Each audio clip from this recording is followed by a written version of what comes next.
Este audiolivro foi produzido pelo canal A Sociedade do Audiolivro. Narração de Youssef Barros. Para apoiar este projeto e manter viva a literatura imortal, acesse o Apoia-se. O link está na descrição. Se preferir, faça uma contribuição direta via Pix. A chave está na descrição. E o QR Code está visível agora na tela.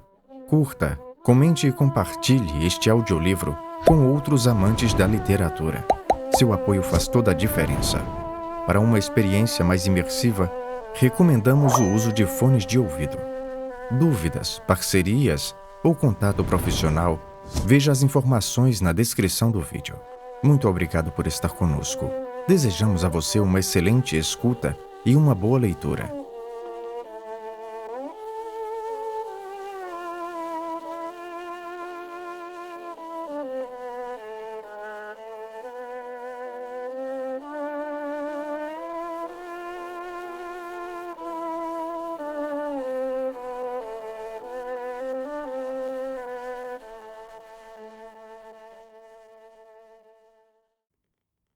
O Diabo. Liev Tolstói. Eu, porém, vos digo: todo aquele que lançar um olhar de cobiça perante uma mulher já adulterou com ela em seu coração.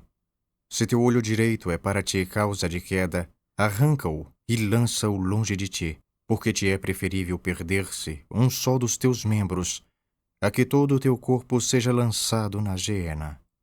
E se tua mão direita é para ti causa de queda, corta-a e lança-a longe de ti, porque te é preferível perder-se um só de teus membros, a que teu corpo inteiro seja atirado na geena. Primeira parte. Evgeny Erteniev tinha diante de si uma carreira brilhante. Todas as condições lhe eram favoráveis: educação doméstica esmerada, conclusão notável do curso de Direito pela Universidade de Petersburgo, relações herdadas do pai recente falecido junto à alta sociedade e até mesmo os primeiros passos do serviço público, já sob a proteção direta do próprio ministro. Dispunha ainda de fortuna, vasta, embora duvidosa. O pai, que vivera longamente no estrangeiro, concedia em Petersburgo 6.000 rublos a cada filho, e Evgeny e Andrei, este último oficial na cavalaria da Guarda Imperial. Aos próprios pais, contudo, eram dados a gastos excessivos. No verão, e apenas no verão, o velho Erteniev recolhia-se por 2 meses à herdade, sem jamais cuidar dela, confiando tudo a um administrador obeso e negligente, cujo maior mérito era gozar da confiança cega do senhor. Após a morte do pai, na ocasião da partilha, descobriram os irmãos que as dívidas eram tamanhas que o próprio procurador chegou a aconselhar que rejeitassem a herança, contentando-se apenas com a propriedade da avó, avaliada em 100.000 rublos. Todavia, o dono da herdade vizinha, credor do falecido, opôs-se. A seu ver, ainda havia como recompor as coisas e salvar a fortuna. Bastava vender a floresta e alguns baldios, conservando, porém, a mina de ouro, a herdade de Semyonovskoye, com suas 16.000 geiras de terras negras, a fábrica de açúcar e 800 geiras de prados. Contanto que Evgeny se instalasse no campo e se dedicasse à lavoura com inteligência e rigor. Assim foi que, na primavera, o pai falecera na quaresma, e Evgeny, depois de visitar a propriedade e inspecionar-lhe cada recanto, decidiu pedir demissão do ministério, mudar-se para a aldeia com a mãe e consagrar-se à administração da herdade, a fim de salvar o patrimônio principal. Com o irmão, de quem nunca fora muito próximo, ajustou um acordo: pagar-lhe-ia 4.000 rublos anuais ou 80.000 de uma só vez, caso renunciasse à parte que lhe cabia na herança. Assim se fez. Instalado na casa grande, Evgeny lançou-se à obra com ardor, mas não sem cautela. É comum supor que os velhos sejam os conservadores e os jovens os inovadores. Contudo, não raro dá-se o contrário. Os mais zelosos conservadores costumam ser os moços, têm sede de viver, mas não de pensar como viver. Por isso, apegam-se ao modelo já existente. Tal sucedeu com Evgeny. Na aldeia, o seu ideal consistia em restaurar uma forma de vida, não do tempo do pai, proprietário, descuidado e dissipador, mas do tempo do avô. Esforçava-se, pois, em fazer renascer na casa, nos pomares, nos campos e até nos hábitos cotidianos com as modificações próprias da época, é claro, o espírito da antiga ordem, prosperidade para todos, disciplina, boa gerência.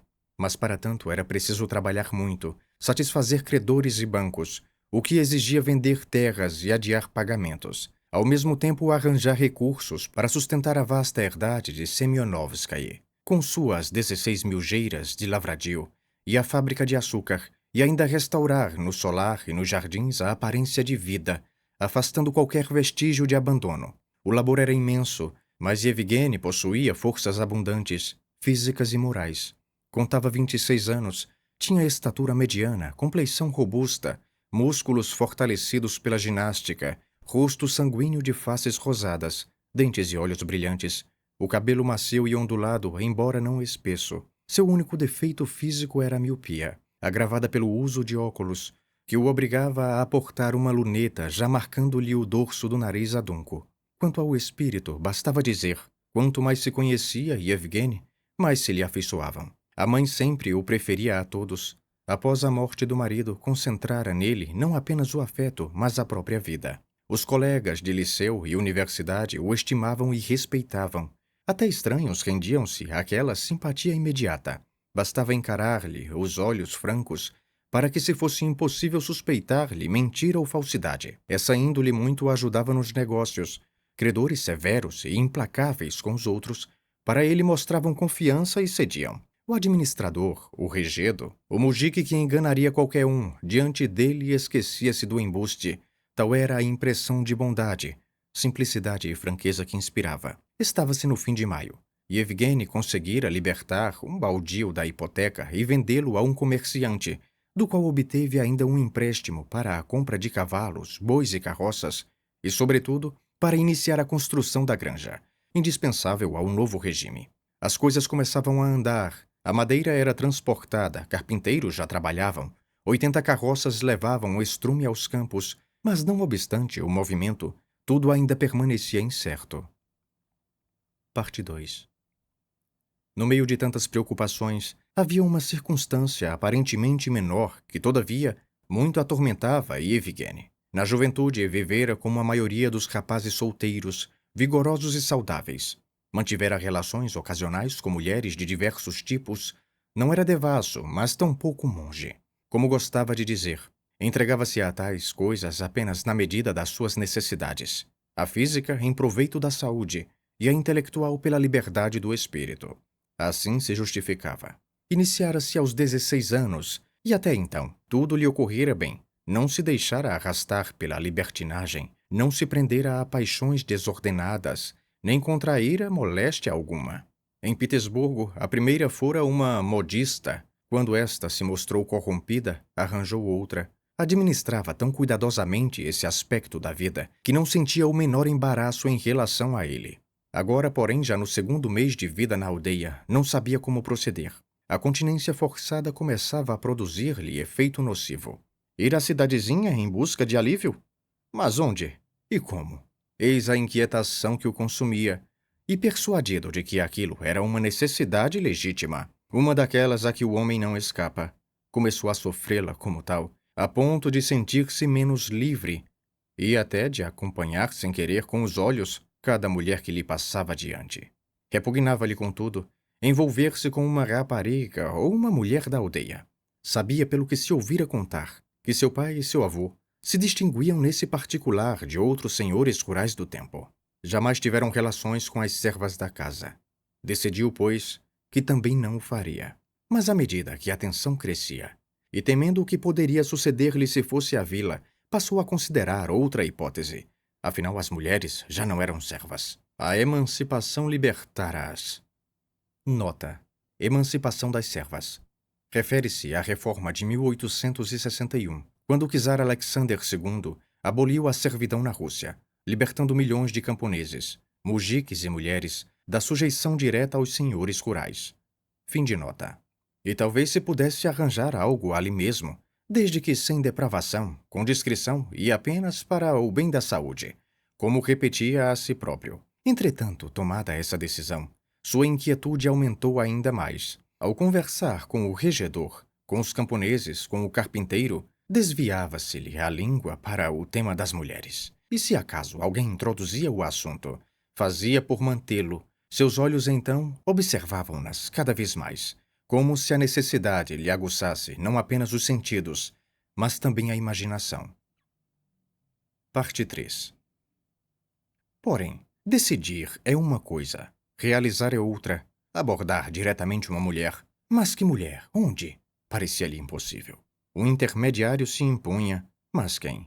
Um dia, entrando na casa do guarda florestal, outrora coutreiro de seu pai, Yevgeny Yenterniev pôs-se a conversar com ele. Vieram à baila memórias de antigas caçadas, e então ocorreu a Yevgeny que talvez não fosse má ideia arranjar o tal encontro na cabana do guarda ou mesmo na floresta. Restava saber se o velho Danila se disporia a isso. E se horrorizar com a proposta? Pensava. Nesse caso, que vergonha para mim. Mas talvez aceite com naturalidade.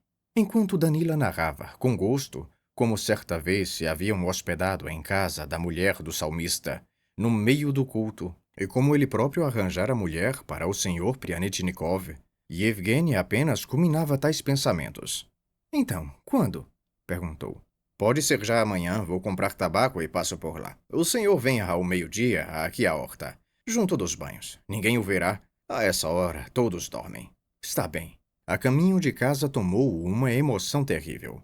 Como será ela? Que é uma camponesa? E se for disforme, monstruosa? Não, são até formosas.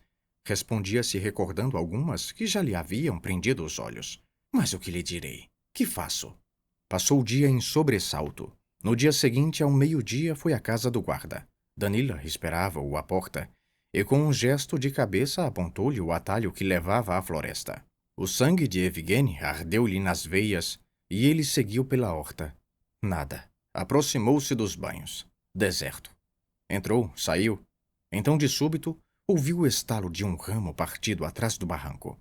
Correu para lá, atravessou a ribanceira. Ao fundo, urtigas lhe queimaram as pernas. Mas ele nem lhe deu ouvidos. Perdeu a luneta do nariz. Subiu à margem oposta e então a viu. De avental branco bordado, saia de escarlate sombrio, lenço vermelho vivo. Estava ela descalça, fresca, firme, bonita, sorridente na sua timidez. Há uma vereda por ali, podia tê-la contornado, disse ela com simplicidade. Estou à espera faz tempo. Aproximou-se, olhou em volta, tocou-lhe. Um quarto de hora depois despediam-se, e Evgeny achou a luneta. Passou pela casa de Danila, e a pergunta. Então, satisfeito? Respondeu entregando-lhe um rublo. Regressou contente. Apenas no começo sentira vergonha. Depois a vergonha dissipara-se. Correra tudo como devia. O mais importante é que agora sentia-se aliviado, calmo, cheio de vigor. Quanto à moça, mal lhe ficara na memória. Parecia-lhe apenas uma camponesa limpa, fresca, singela, sem artifícios. De quem será? Perguntava-se. Dos Petnikov. Como ele disse? Mas quais? Há duas famílias Petnikov. Pelos modos, deve ser nora do velho Mikhaila. Sim, é certo, pois o filho está em Moscou. Hei de perguntar a Danila. Assim se resolveu o maior incômodo de sua vida aldeã. A continência forçada. Livre daquele peso, o pensamento de Evgeny recuperava a leveza e podia entregar-se ao trabalho. Posso, disse a si mesmo. Teu pai, Deus o tenha, não fazia essas tolices, murmurou uma voz no íntimo. Não posso, retorquiu ele consigo mesmo. Mas sondando o terreno, arriscou com Danila. E tu por que te prestavas a tais coisas feias? Feias por quê? Retrucou Danila. A mulher ficava contente, o senhor mais ainda, e eu ganhava o meu rublo. Ele também tinha suas necessidades, não? Não era corpo vivo que bebe e come? Sim, posso falar, concluiu Yevgeny. E corando como uma papoula, disse logo. Escuta, Danila, já não aguento. O velho sorriu. Não sou monge, estou acostumado. Tudo o que dizia parecia-lhe tolice, mas consolava-se ao ver o outro aprovar.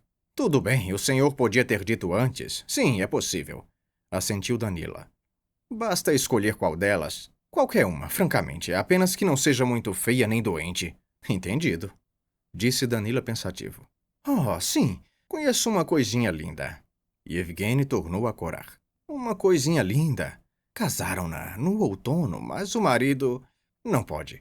Ora, para quem goste, isso vale muito. E Evgeny fez careta de vergonha. Não, não, não é isso que eu quero. Ao contrário.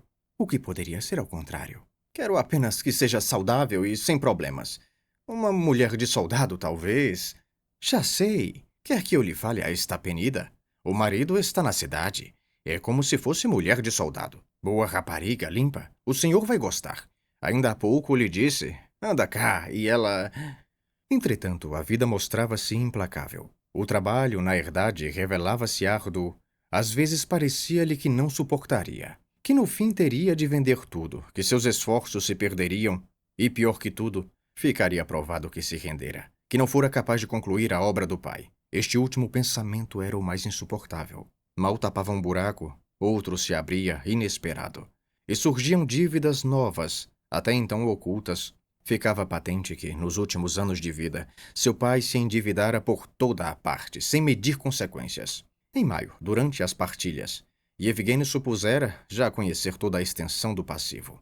Porém, em meados do verão recebeu carta que o atirava de chofre contra a nova dívida. 12.000 rublos à viúva Esipova.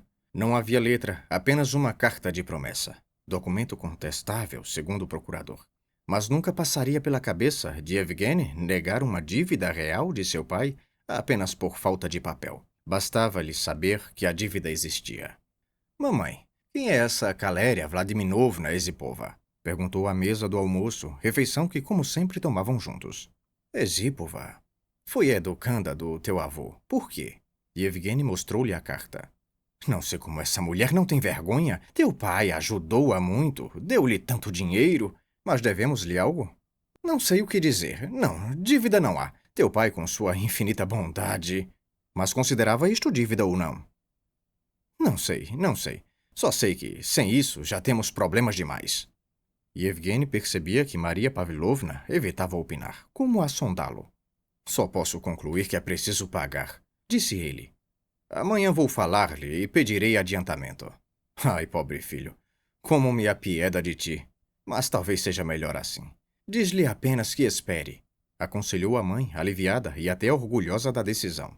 A situação de Evgeny agravava-se também porque a mãe, com quem vivia, não entendia nada da gravidade. Criada sempre no Fausto, incapaz era de conceber que, de um momento a outro, podiam ficar sem nada, e que o filho talvez tivesse de vender a herdade, vivendo apenas do magro soldo do serviço, 2.000 rublos, quando muito. Maria Pavlovna não concebia que a única salvação residia em cortar todas as despesas. Não compreendia a parcimônia do filho com jardineiros, cocheiros, criados, até com a mesa. Como muitas viúvas, guardava veneração pela memória do marido, maior até do que o afeto que lhe devotara em vida. E não admitia pensar que ele cometera imprudências ou deixara negócios mal arranjados. E Evgeny, com esforço, mantinha o jardim e a estufa com apenas 2 jardineiros e a cavalariça com 2 cocheiros. Já Maria Pavlovna julgava-se uma mãe sacrificada apenas por não reclamar da comida modesta preparada pelo velho cozinheiro, nem dos caminhos mal varridos do jardim, nem da sua ausência de lacaios, pois só tinha um rapaz para todo o serviço. Quando a nova dívida, que para Yevgeny era quase um golpe de misericórdia, a mãe via apenas ocasião de engrandecer a nobreza do filho. E ainda havia outra razão para sua despreocupação, a convicção de que ele arranjaria casamento vantajoso que resolveria tudo. E, de fato, partidos brilhantes não faltavam. Maria Pavlovna conhecia ao menos uma dúzia de famílias que se dariam por felizes em entregar-lhe a filha, e queria que esse enlace se realizasse o quanto antes. Parte 4. Yevgeny também sonhava com o matrimônio, mas de maneira diversa. Repugnava-lhe a ideia de usar o casamento como expediente para melhorar a fortuna. Observava as jovens que encontrava, imaginava a vida ao lado delas, e assim o destino parecia não se dignar a resolver-lhe o enigma. Entretanto, contra todas as suas expectativas, as relações com Stepanida não só continuavam como iam adquirindo um certo ar de estabilidade. Para um homem sem propensão à devassidão, era-lhe penoso praticar o que praticava. Aquela aventura clandestina, que lhe parecia funesta e baixa, roubava-lhe a paz de espírito. Após o primeiro encontro, esperava nunca mais tornar a vê-la. Mas algum tempo depois voltava-lhe a inquietação, que atribuía à necessidade carnal. Não era já uma perturbação vaga, mas uma lembrança precisa. Os olhos negros e faiscantes, a voz grave que lhe dissera: "Ah, que tempos!" O aroma fresco e agreste, o peito alto sob o avental. E tudo isso no cenário daquela floresta de aveleiras e bordos, mergulhada em plena claridade. Apesar da vergonha, recolheu de novo a Danila. Marcou-se o encontro ao meio-dia na mata. Desta feita, observou-a melhor e tudo nela lhe pareceu formoso. Tentou conversar, perguntou pelo marido. Sim, era efetivamente o filho de Mikhaila, cocheiro em Moscou. "Então, como podes?" quis dizer Yevgeny. "Como podes enganá-lo?" "Como posso o quê?" replicou ela, fingindo inocência. "Como podes encontrar-te comigo?" "Ora essa!" respondeu em tom de desafio. "É de supor que lá em Moscou ele também ande com mulheres. Pois então, por que eu não?" Stepanida provavelmente forçava um desembaraço que não lhe era natural, mas isso agradou a Yevgeny. Mesmo assim, não marcou novo encontro, ainda que ela própria lhe houvesse sugerido combinar sem a mediação de Danila, que por algum motivo lhe era antipático. Yevgeny ainda acalentava a esperança de que fosse aquele o último encontro. Embora Stepanida o atraísse e julgasse precisar daquela relação, no fundo da alma erguia-se um juiz severo, que o censurava e aguardava o fim. O verão passou assim. Viram-se por 10 vezes, sempre pela intercessão de Danila. Quando, certa ocasião, Stepanida não pôde vir. O marido chegara da cidade. Danila propôs-lhe outra mulher, e Yevgeny com repulsa recusou. Quando o cocheiro partiu de novo para Moscou, os encontros retomaram-se. E pouco a pouco dispensaram a mediação de Danila. Agora era o próprio Yevgeny quem fixava dia e hora. Stepanida vinha acompanhada de uma camponesa, Prahorova, pois, como é sabido, mulher sozinha não se anda por aí. Um dia, justamente à hora marcada, chegou em visita a Maria Pavlovna, uma família com a filha donzela, moça que a mãe secretamente cogitava como possível noiva do filho. Yevgeny não pôde sair. Logo que pôde, fingiu dirigir-se à eira e, tomando vereda oculta, alcançou a floresta. Não a encontrou, mas a prova de sua presença estava em toda parte. Os galhos partidos do azevinho, das aveleiras e até um jovem bordo, cuja haste se verga fácil, mas não se quebra sem esforço. Era sinal claro de que ela esperara, se irritara, e em desforra deixava-lhe aqueles rastros. Yevgeny permaneceu ali por algum tempo. Depois foi a Danila pedir novo encontro, e Stepanida voltou como sempre. Assim se escoou o verão. Os encontros davam-se invariavelmente na mata, apenas uma vez, ao final da estação, numa barraca da eira atrás da casa. Nunca lhe ocorreu que tal ligação pudesse ter maior relevo. Nem sequer pensava nela fora das ocasiões, limitando-se a entregar-lhe algum dinheiro. O que não suspeitava era que, na aldeia, todos já sabiam. Invejava-se Stepanida. Sua família, ciente, estimulava o caso, aproveitando-se das moedas de Yevgeny. Assim, sob a influência do dinheiro e o apoio doméstico, extinguiu-se nela qualquer noção de culpa. Afinal, raciocinava: se todos invejam, só pode ser coisa boa. Yevgeny, por sua parte, buscava enganar a consciência. Preciso disto para a saúde, nada mais. Digamos que é feio, mas ao menos alguns sabem, embora ninguém fale. Prahorova certamente espalhou. Mas que posso fazer? Entrei nisto e não há saída. O que vale é que não durará muito. O que mais o embaraçava era o marido de Stepanida. Ao princípio imaginava-o um pobre diabo sem préstimo, e nisso se apoiava para justificar-se. Mas quando o viu, espantou-se. Era um sujeito garboso, elegante, talvez mais que o próprio Yevgeny. No encontro seguinte comentou: "Vi teu marido, fiquei impressionado com o porte distinto daquele homem. Não há outro igual na aldeia", replicou Stepanida orgulhosa. Yevgeny surpreendeu-se ainda mais, e desde então tornava-se-lhe doloroso pensar no cocheiro. Um dia, passando pela casa de Danila, este lhe disse: "O velho Mikhaila perguntou-me se era verdade que sua nora se encontrava com o senhor. Respondi que não sabia, mas acrescentei: antes com o senhor do que com um mujique qualquer. E ele? Nada, só murmurou: espera que se descubro, dou-lhe uma surra." Se o marido voltasse de vez, tudo se acabaria, pensou Yevgeny, mas o cocheiro vivia em Moscou e os encontros prosseguiram.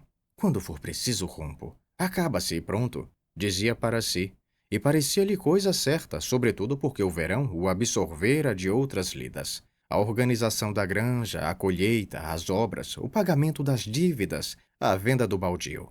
Eis sua vida verdadeira. Os encontros com Stepanida eram apenas acidentes do caminho, como uma poeira que o vento logo dispersa. Não obstante, quando o desejo vinha, era tão forte que o arrebatava por completo. Mas passada a ocasião, esquecia-se dela por semanas, às vezes por um mês inteiro. No outono, ia com frequência à vila. Ali conheceu a família Anensky. Tinham uma filha recém-saída do internato. E para desgosto de Maria Pavlovna, aconteceu o que ela chamava de vender-se barato. E Evgeny apaixonou-se por Lisa Anenskaya e pediu-a em casamento. Desde então, cessaram de vez as relações com Stepanida. Parte 5. Não é possível explicar-se a razão por que Yevgeny escolheu Lisa Anenskaya, tal como não é possível, de uma maneira geral, explicar-se por que razões um homem escolhe uma mulher e não outra. Houve uma caterva de razões, sem dúvida, umas negativas e outras positivas. Uma delas foi que a menina não era rica, não era daquelas que a mãe lhe propunha, além de ser ingênua e de lidar com humildade com a mãe dela. Além disso, embora não fosse feia, não era uma beldade que atraía todas as atenções. Mas a principal razão residia na circunstância de Evgeny. A conhecer precisamente na altura em que já amadurecera para o casamento. Apaixonou-se porque sabia que se casaria. De início, Evgeny apenas simpatizava com Lisa. Mas quando decidiu que ela ia ser a sua mulher, o sentimento tornou-se muito mais forte. Apaixonou-se por ela. Lisa era alta, delgada, comprida. Tudo nela era comprido. O rosto, o nariz, que não era saliente, mas como que estendido de cima para baixo. Os dedos, os pés, a sua tez era terna, de um branco amarelado, ligeiramente tingida de cor. O cabelo comprido, loiro escuro, macio e encaracolado. Os olhos muito belos, límpidos e meigos, confiantes. Foram os olhos, aliás, o que mais impressionou Yevgeny. Quando pensava em Lisa, surgiam-lhe na imaginação aqueles olhos límpidos, meigos, confiantes. Era assim o aspecto físico de Lida Anenskaya.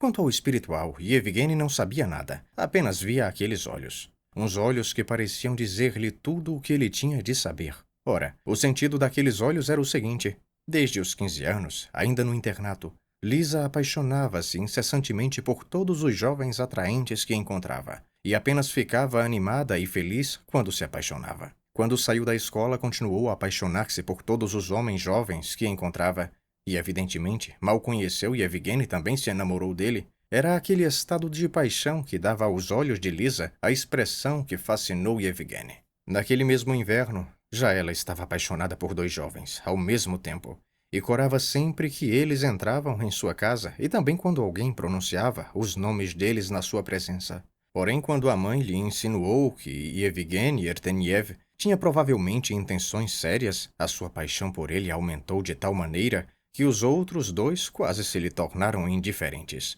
Ora, quando Interniev começou a visitá-la, aparecendo nos bailes, nos serões, dançando com ela mais do que com as outras, tudo indicando que desejava apenas saber se Lisa gostava dele. A paixão da menina por Irteniev tornou-se quase doentia. Via-o em sonho e em vigília num quarto escuro, e todos os outros já não existiam para ela. E quando ele a pediu em casamento, e o compromisso foi abençoado, quando se beijaram e se tornaram noivos, Lisa deixou de pensar fosse no que fosse que não ele. Deixou de desejar fosse o que fosse, exceto estar com ele para o amar e ser amada. Orgulhava-se e enternecia-se por ele e por ela própria, pelo amor recíproco. Enlanguecia de amor por ele. E ele também, quanto mais a conhecia, mais a amava. Nunca esperava que o amassem tanto, e isso intensificava ainda mais o seu sentimento. Parte 6. No fim do inverno, foi a Semyonovskoy para ver como corriam as coisas e dar as suas ordens quanto à economia da herdade, mas sobretudo para inspecionar os arranjos da casa com vista ao casamento. Maria Pavlovna não estava contente com a escolha do filho, não só porque a menina não era o partido mais brilhante possível, mas também porque não gostava de Varvara Alexeyevna, futura sogra de Evgeny. Se era boa ou má, isso não sabia, não se apercebia, mas viu claramente desde o primeiro encontro que não era uma senhora comme il faut. Decente não era uma lady, na expressão de Maria Pavlovna. E isso era um desgosto para ela.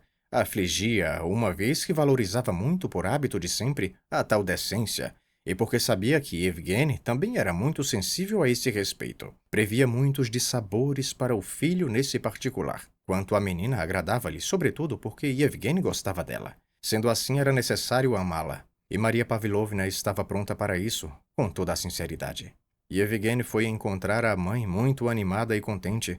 Organizava tudo em casa e planejava ir-se embora quando Evgeny levasse para lá a jovem esposa. Evgeny tentava convencê-la a viver com eles. A questão continuava suspensa. À noite, depois do chá, Maria Pavlovna tinha o hábito de fazer paciências.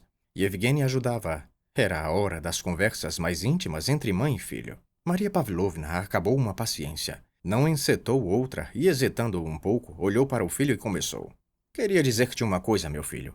É evidente que não sei nada, mas de uma maneira geral queria aconselhar-te. Antes do casamento é indispensável acabares com todas as relações de solteiro para que nada venha a criar-te problemas. E de ti, e Deus nos guarde, a tua mulher. Estás a entender? Sim, e Evgeny percebeu de imediato que Maria Pavlovna lhe fazia uma insinuação com as suas relações com Stepanida, cortada já no outono.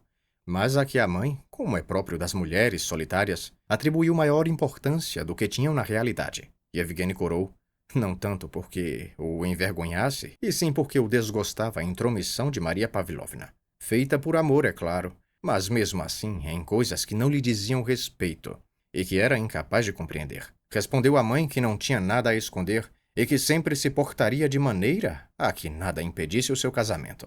Ainda bem, meu amiguinho, não te ofendas nem te zangues comigo, disse Maria Pavlovna envergonhada. Porém, Evgeny bem via que aquela não dissera tudo o que tinha para dizer, e não se enganava. Um pouco depois contou que, estando ele fora, tinha sido convidada para a madrinha de batizado de uma criança dos Petnikov.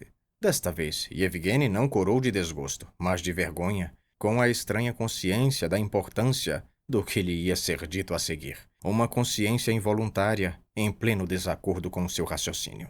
Aconteceu de fato o que ele esperava.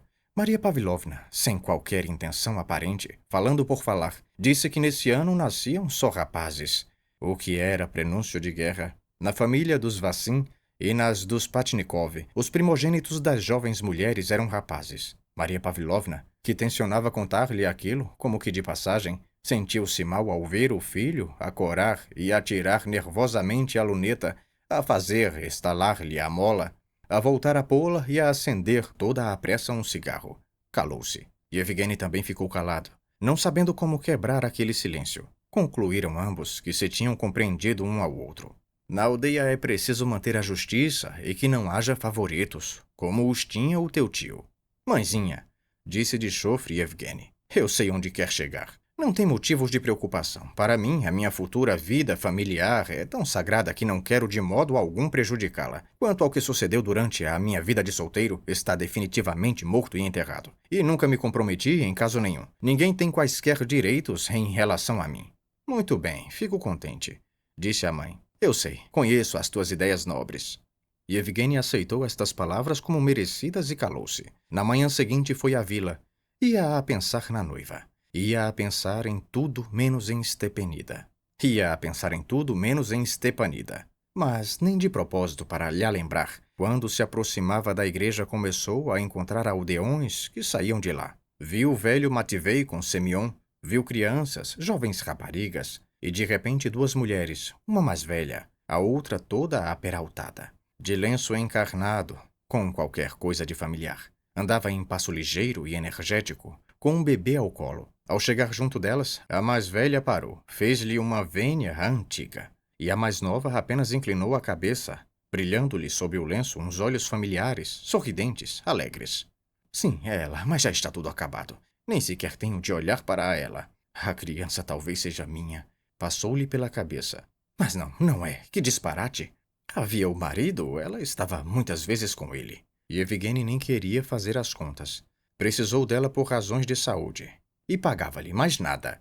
Não houve qualquer ligação entre eles a não ser isso. E continua a não haver. Não pode nem deve existir nada disso. Assim decidira e assim seria. Não que estivesse a abafar a voz da consciência, era a própria consciência que não lhe dizia nada. Assim, depois da conversa com a mãe e deste encontro, não voltou a recordá-la. Também não tornou a vê-la. No dia de Todos os Santos, Yevgeny casou-se na vila e logo a seguir levou a jovem esposa para a aldeia. A casa estava bem arranjada, como é costume fazer-se para os recém-casados. Maria Pavlovna queria sair de imediato, mas Yevgeny e Lisa, principalmente Lisa, convenceram-na a não o fazer, e a senhora ficou, mas mudou-se para o anexo. Assim começou para Yevgeny uma vida nova. Parte 7. O primeiro ano de casamento foi difícil para Yevgeny. Difícil porque o peso dos problemas que pusera de lado durante o noivado caíam-lhe agora em cima. Afinal, foi impossível livrar-se das dívidas. A casa de campo foi vendida. As dívidas mais prementes foram pagas. Mas restavam as outras, e dinheiro nem vê-lo. A propriedade deu um bom rendimento, mas foi preciso mandar dinheiro para o irmão e fazer as despesas do casamento. Pelo que não sobrou nada, a fábrica não pôde continuar a laborar. Foi necessário parar a produção. Havia uma maneira de se desvencilhar, aproveitar o dinheiro da mulher. A própria Lisa o exigiu ao dar-se conta da situação do marido.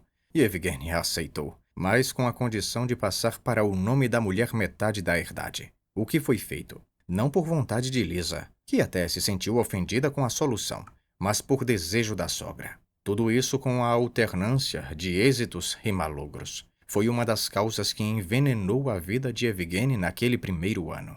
A outra foi a saúde da mulher. 7 meses depois do casamento, aconteceu-lhe uma desgraça. Lisa saiu no charaban ao encontro do marido, que estava de regresso da vila, e o cavalo, normalmente manso, começou a empinar-se. Lisa assustou-se, saltou do carro. O salto foi relativamente feliz. Não ficou presa na roda, mas já estava grávida. E nessa mesma noite teve dores. Abortou e tardou a restabelecer-se. A perda do filho, a doença da mulher, o desconcerto que isso lhes causou à vida e, sobretudo, a presença da sogra, que chegou logo que Lisa adoeceu, fez com que o ano se tornasse ainda mais difícil para Yevgeny. Apesar de todas essas circunstâncias penosas, no final do primeiro ano, Yevgeny sentia-se muito bem. Primeiro porque sua ideia, mais almejada, a de recuperar a herdade e restabelecer a vida dos avós em moldes modernos, ia se realizando, por mais devagar e duramente que fosse. Já nem sequer pensava em vender a totalidade dos bens para pagar as dívidas. A parte principal da herdade, embora tivesse passado para o nome da mulher, salvou-se, e bastaria que a colheita de beterraba fosse pródiga e os preços bons para que no ano seguinte a situação de carência e tensão fosse substituída por um estado de plena prosperidade. Seria o primeiro ano de vacas gordas. Segundo, por maiores que fossem as esperanças que depositava na mulher, surpreendeu-o em absoluto o que descobriu nela. Lisa não era o que esperava, era muito melhor. Deixou de haver entre eles, ou quase, os enternecimentos que os enlevos da paixão, por mais que ele tentasse. Mas criou-se no casal uma coisa muito diferente. A sua vida ficou não só mais alegre e agradável, mas também mais fácil. E Yevgeny não percebia por que acontecia semelhante coisa, mas era assim. Porém, acontecia semelhante coisa porque ela, logo depois dos esponsais, resolveu que Yevgeny Terniev era o mais sublime, inteligente, puro e nobre de todos os homens que havia no mundo, e que, por isso, a obrigação de toda a gente era servir e agradar a Terniev. Ora, como era impossível obrigar a todo mundo a fazê-lo, tinha de ser ela própria, na medida das suas forças, a cumpri-lo. E cumpria-o de fato. Todas as forças da sua alma eram orientadas no sentido de descobrir, de adivinhar os desejos do marido, de que coisas gostava Yevgeny e depois oferecer-lhe, fosse o que fosse, por mais difícil que se apresentasse. Graças ao grande amor de Lisa pelo marido, havia nela aquilo que faz o principal fascínio no convívio com a mulher que nos ama. Havia nela uma clarividência da alma do marido. Adivinhava, e parecia a Yevgeny que o fazia melhor do que ele próprio. Qualquer estado de espírito dele, qualquer matiz do seu sentimento, e procedia em conformidade com isso, ou seja, nunca lhe ofendia esse sentimento, mas tentava moderar-lhe as sensações penosas e reforçar-lhes as felizes. Além disso, não eram só os sentimentos e as ideias de Yevgeny que ela adivinhava e compreendia, mas também os assuntos em que ele se envolvia, como a agricultura, a fábrica e a avaliação das pessoas, apesar de serem matérias estranhas para ela. e tinha a capacidade de ser não só interlocutora do marido, mas, como ele próprio dizia, conselheira útil e insubstituível. Lisa olhava para tudo, coisas e pessoas, unicamente do ponto de vista de Evgeny. Gostava muito da mãe, mas quando viu que não era do agrado de Evgeny a intromissão da sogra na vida deles, tomou de uma vez por todas o partido do marido, e fê-lo tão resolutamente que Evgeny se viu obrigado a moderar o ardor da mulher. Além do que foi dito, Lisa dava ainda provas de grande delicadeza, bom gosto e, sobretudo, serenidade. Fazia as coisas com sutileza, despercebidamente. Só os resultados eram visíveis. Em tudo punha anseio, ordem e elegância. Compreendeu num ápice qual era o ideal de vida do marido, e na gestão da casa tentava alcançar exatamente o que ele desejava. E conseguia-o. Faltavam apenas os filhos. Mas havia essa esperança. No inverno, foram a Petersburgo consultar um obstetra que lhes garantiu que Lisa estava completamente restabelecida e poderia ter filhos. O desejo foi realizado. No final do ano voltou a engravidar. Havia, porém, uma coisa, uma só, que não se pode dizer que lhes envenenava, mas ameaçava a felicidade conjugal. Os ciúmes de Lisa, uns ciúmes que ela refreava, que não manifestava, mas que a faziam sofrer. Para Lisa, não só o seu Yevgeny devia amar ninguém, porque não havia no mundo mulheres dignas dele. Ela própria se perguntava se era digna de Yevgeny, mas nenhuma mulher, pela mesma razão, devia atrever-se a amá-lo. Parte 8. Viviam assim. Ele levantava-se muito cedo e ia tratar da propriedade, ou seja, umas vezes ia para a fábrica, que andava em obras, outras vezes para os campos. Às 10 voltava para casa para tomar o café. Tomavam-no no terraço. Maria Pavlovna, o tio que vivia em casa deles, e Lisa conversavam, muitas vezes animadamente, e despediam-se até a hora do almoço. Almoçavam às 2 horas, depois iam passear a pé ou de caleche. À noite, quando Yevgeny chegava do escritório, já tarde, tomavam chá. Às vezes ele lia em voz alta, ela fazia malha ou costura. Por vezes, música, ou se havia convidados, conversavam. Quando Yevgeny se ausentava para tratar de negócios, não deixava de lhe escrever, e Lisa respondia às cartas de todos os dias. Por vezes acompanhava-o, o que era muito agradável. Nos aniversários dela e dele apareciam sempre convidados, e Yevgeny exultava com a arte de a mulher organizar tudo de modo a que os convidados se sentissem bem. Reparava que todos admiravam também a jovem e querida dona de casa. Por isso amava-a ainda mais. Corria tudo às mil maravilhas, incluindo a gravidez, sem quaisquer problemas, e o casal, embora com alguma timidez, começava a pensar na maneira de criar o filho. Quanto aos métodos educativos, todas as decisões eram tomadas por Yevgeny. Lisa queria apenas cumprir com obediência à vontade dele. Yevgeny, com a intenção de educar o rebento cientificamente, leu um montão de livros de medicina. Ela, evidentemente, estava de acordo com tudo, e preparava-se arranjando o berço e costurando trouxas, as quentes e as leves. Assim chegou o segundo ano e a segunda primavera do seu casamento. Parte 9. Foi na véspera da Trindade.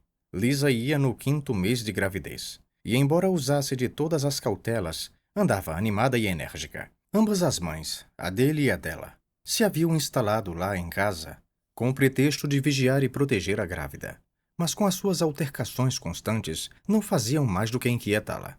Yevgeny entregava-se com afinco ao trabalho. Ensaiava novos métodos de cultivo da beterraba em grande escala.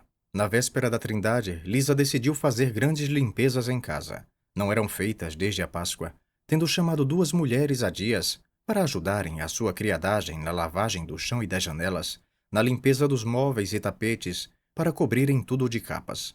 De manhã cedo chegaram as mulheres, puseram os grandes caldeirões de água a aquecer e começaram a trabalhar. Uma delas era Stepanida, que acabara de desmamar o seu filho, e por intermédio do escriturário, com quem se encontrava agora, pedira esse trabalho. Queria ver como era a nova senhora. Tal como dantes, Stepanida continuava a viver sem o marido, e tal como antes continuava a fazer asneiras. Como o velho Danila, a que apanhara a roubar a lenha, depois com o senhor e agora com o jovem escriturário. No senhor já nem pensava. Agora tem a mulher dele, resignava-se. Mas estou curiosa em vê-la. E a casa? Dizem que está bem arranjada.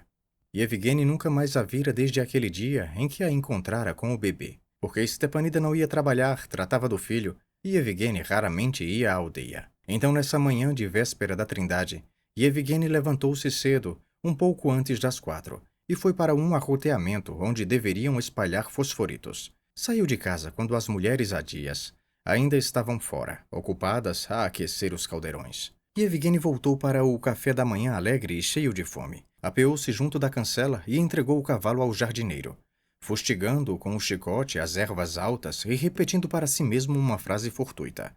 Como nos acontece tantas vezes, dirigiu-se para a porta de casa. A frase que ele repetia era: "O fosforito vai justificar." Mas justificar o quê e a quem? Isso não sabia nem queria pensar. Estavam a bater um tapete no relvado. A mobília tinha sido tirada para fora. Que grandes limpezas Lisa resolveu fazer. O fosforito vai justificar. Eita, que dona de casa! Sim, uma linda dona de casa, dizia Evgeny para si mesmo, imaginando-a vestida de roupão branco, com aquela cara radiante que ele via sempre que olhava para ela. Sim, vou mudar de botas, porque senão o fosforito justifica, ou seja, vai cheirar a estrume e a linda dona de casa naquele estado. Qual estado? Pois cresce dentro dela um menino, o novo Irteniev, pensou. Sim, o fosforito justifica. E sorrindo para os seus pensamentos, ia empurrar com a mão a porta do seu quarto. Mas não teve tempo de o fazer, porque a porta se abriu por si e Evgeny ia esbarrando com uma mulher que vinha de encontro a si, com um balde na mão, as saias e as mangas bem arregaçadas, os pés descalços. Afastou-se para deixar a mulher passar. Ela também se afastou, ajeitando o lenço na cabeça com as costas da mão molhada. Vai, vai, eu não entro se estás a... Começou Evgeny, mas ao reconhecê-la calou-se. Stepanida, sorrindo com os olhos, lançou-lhe um olhar e, puxando a saia para baixo, saiu pela porta. Que raio de coisa é esta? O que é isto? Não pode ser, dizia Evgeny, carregando o sobrolho e sacudindo qualquer coisa como se fosse uma mosca. Descontente por ter reparado nela, mas não conseguindo ao mesmo tempo desviar os olhos do seu corpo a mexer-se num andar bamboleante e enérgico com os pés descalços, dos seus braços, ombros, das pregas bonitas da camisa e da saia vermelha arregaçada até muito acima das barrigas das pernas brancas. Alto, porque estou a olhar, disse para si mesmo, baixando os olhos para não ver. Sim, tenho de entrar. Preciso de calçar outras botas. Dirigiu-se para o seu quarto e não tinha dado ainda 5 passos, voltou a olhar para trás, sem saber como e por ordem de quem, para ver. Ela, no mesmo instante, antes de desaparecer por trás da parede, também olhou para ele. Ah, o que estou a fazer? Recriminou-se. Ela é capaz de pensar? De certeza já pensou. De certeza que já pensou. No quarto, o chão estava molhado. Outra mulher, velha e magra, lavava-o. Evgeny passou em bico de pés pelos charcos, sujos até o canto onde estavam as botas, e quando ia a sair, a velha também saiu. Esta saiu, outra virá. A Stepanida, sozinha. Alguém de repente começava a raciocinar assim dentro da sua cabeça. Meu Deus, o que estou a pensar? O que estou eu a fazer? Pegou nas botas e correu para o vestíbulo, onde as calçou, limpou a roupa e entrou no terraço onde já estavam as 2 mãezinhas a tomar café. Lisa, que pelos vistos esperava por ele, chegou ao terraço ao mesmo tempo, entrando por outra porta. Meu Deus, e ela que me toma por um homem honesto, puro e inocente, se ela soubesse, pensou Evgeny. Lisa recebeu-o como sempre, com o rosto radioso. Nesse dia, porém, ele achou-a, por qualquer razão, demasiado pálida, amarelada e magra, fraca. Parte 10. À mesa do café da manhã, como acontecia muitas vezes, a conversa era especificamente feminina, sem qualquer lógica aparente, mas em que havia sem dúvida um nexo qualquer, pois, de outro modo, não se desenvolvia assim ininterruptamente. As 2 senhoras trocavam alfinetadas. Lisa manobrava habilmente no meio delas. Que pena não terem arrumado o teu quarto antes de chegares, disse ela ao marido. Apetece-me pôr isto tudo em ordem. Ainda estavas a dormir quando eu saí? Sim, dormi bastante, agora sinto-me bem. Como pode sentir-se bem uma mulher no estado dela, com este calor insuportável quando o sol bate de chapa nas janelas? Disse Varvara Alexevna, mãe de Lisa. Não tem gelósias nem cortinas exteriores? Em minha casa sempre houve essas cortinas. Mas aqui às 10 horas já não bate o sol, disse Maria Pavlovna. Daí as febres, por causa da umidade, disse Varvara Alexevna. sem reparar que defendia agora o contrário do que acabara de afirmar. O meu médico diz sempre que é impossível diagnosticar uma doença sem conhecer o caráter do doente. E é de confiança um doutor dos melhores que cobra 100 rublos por consulta. O meu defunto marido não acreditava nos médicos, mas para mim não poupava em nada. Como é que um homem pode poupar, seja no que for, quando se trata da mulher? E disso pode depender a vida dela e do filho. Mas quando há recursos, a mulher não pode depender do marido. Uma mulher, como deve ser, obedece ao marido, disse Varvara Alexevna. Mas a Lisa, depois da doença, ainda está muito fraca. Não, não, mamã. Sinto-me bem. Por que não lhe serviram natas fervidas? Não é preciso. Posso pôr as cruas no café. Perguntei a Varvara Alexevna e ela não quis, disse Maria Pavlovna, como que para justificar-se. Não, não, hoje não quero. E como se quisesse pôr termo à conversa desagradável, cedendo magnanimamente, Varvara Alexevna dirigiu-se a Yevgeny. Então já espalharam os fosforitos? Lisa apressou-se a ir buscar as natas. Mas eu não quero, não é preciso. Lisa, cuidado, disse Maria Pavlovna. Olhe que esses movimentos bruscos fazem-lhe mal. Nada faz mal se houver paz de espírito, contrapôs Varvara Alexevna, como se quisesse insinuar algo, embora soubesse muito bem que as suas palavras não poderiam insinuar absolutamente nada. Lisa voltou com as natas, e Yevgeny tomava o seu café e ouvia a conversa com ar soturno. Acostumara-se a estas conversas, mas aquela irritava-o sobremaneira por causa do seu absurdo. Queria refletir no que acabara de lhe acontecer, mas semelhante baralhada impedia-o de pensar.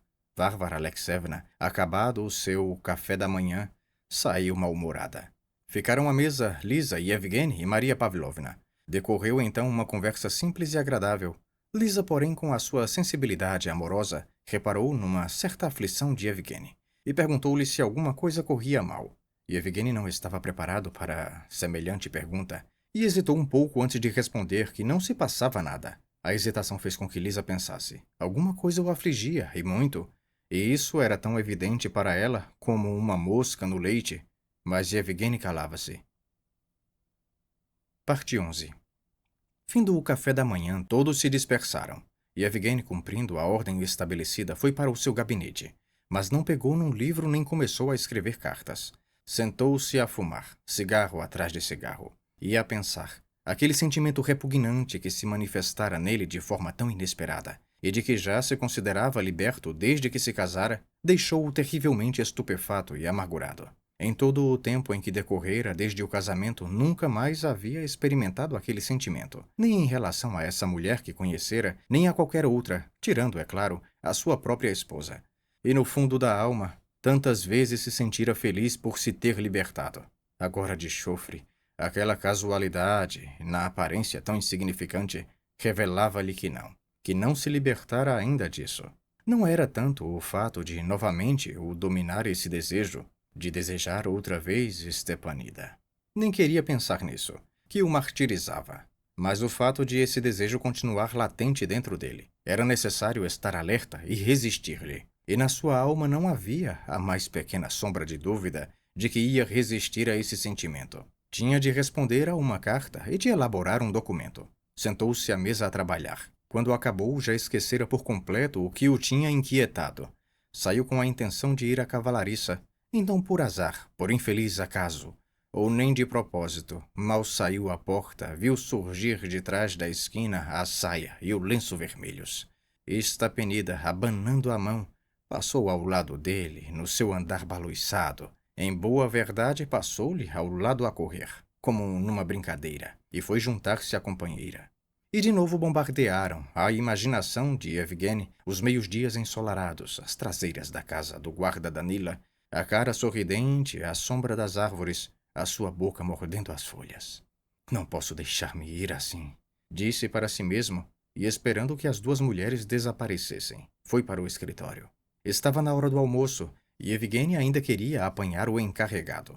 Este estava lá, efetivamente, acabado de acordar. Espreguiçava-se e bocejava, olhando para o vaqueiro que lhe dizia qualquer coisa. Vassili Nikolaevich. Sim, meu senhor. Preciso falar consigo. Diga, meu senhor. Acabe primeiro o que estava a fazer. E não o traz por quê? Perguntou Vassili Nikolaevich ao vaqueiro. É muito pesado, Vassili Nikolaevich. De que se trata? Perguntou Yevgeny. Uma vaca pariu no meio do prado. Está bem, eu mando atrelar um cavalo. Diz ao Nikolai que atrele a careca. Pode ser a carroça. O vaqueiro saiu. Ouça, começou Yevgeny, corando e sentindo que corava. Ouça o que lhe quero dizer, Vassili Nikolaevich. Houve aqui umas coisas quando eu ainda era solteiro, uns pecadilhos.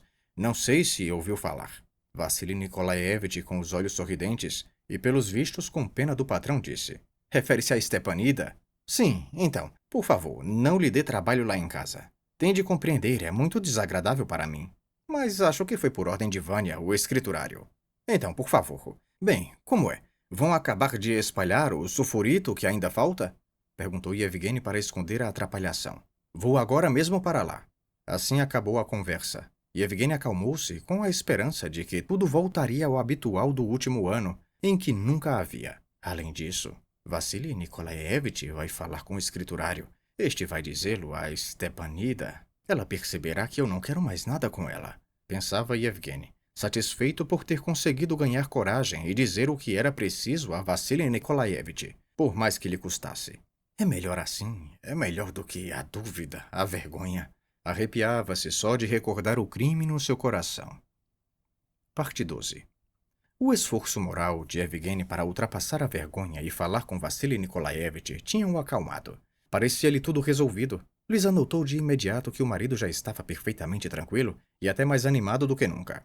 É provável que o afligissem as altercações entre as mães. É verdade que custa muito, sobretudo a ele, com a sua sensibilidade e nobreza, ouvir constantemente essas insinuações hostis e de mau tom. Pensava Lisa. Chegou o dia da Trindade. O tempo estava excelente e as mulheres da aldeia cumpriam a tradição de, no caminho da floresta, aonde iam trançar coroas, pararem ao pé da casa senhorial a cantar e dançar. Maria Pavlovna e Varvara Alexevna, todas ataviadas com as sombrinhas nas mãos, saíram ao terreiro e aproximaram-se da roda das dançarinas. Com elas saiu também o tio de Yevgeny, um bêbado depravado, balofo, que passava todo o verão em sua casa. Como sempre, o centro da festa era o círculo colorido de raparigas e mulheres jovens, e à volta delas, girando à sua volta como planetas e satélites, as rapariguinhas de mãos dadas, com os vestidinhos de chita nova a farfalharem, e os garotos a correrem por todos os lados a rirem-se de tudo e de nada. E os rapazes adultos com as suas podióficas azuis e pretas, de bonés e camisas vermelhas, cuspindo sem parar sementes de girassol. E os criados e a gente de fora observando de longe a roda a bailar. As duas senhoras aproximaram-se da roda, e também Lisa. Atrás delas, de vestido azul e laço da mesma cor na cabeça, mangas largas, donde assomavam seus braços compridos, brancos, de cotovelos angulosos. A Yevgeny não apetecia sair, mas era ridículo esconder-se. Com um cigarro nos dedos, desceu os degraus da entrada, trocou vênias com os rapazes e os mujiques, meteu conversa com um deles. As mulheres, entretanto, berravam a plenos pulmões a cantiga da dança. Sapateavam e batiam as palmas ao ritmo da dança. A senhora está a chamá-lo, disse um rapaz aproximando-se de Yevgeny, que não ouvira a voz da mulher. Lisa convidava-o para assistir à dança e indicava-lhe uma das dançarinas de que gostava mais. Era Stepanida.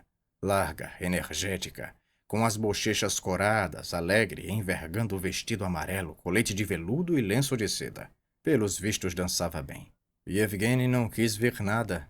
Sim, sim, dizia ele tirando e pondo a luneta. Sim, sim, repetia. Quer isto dizer que não posso livrar-me dela?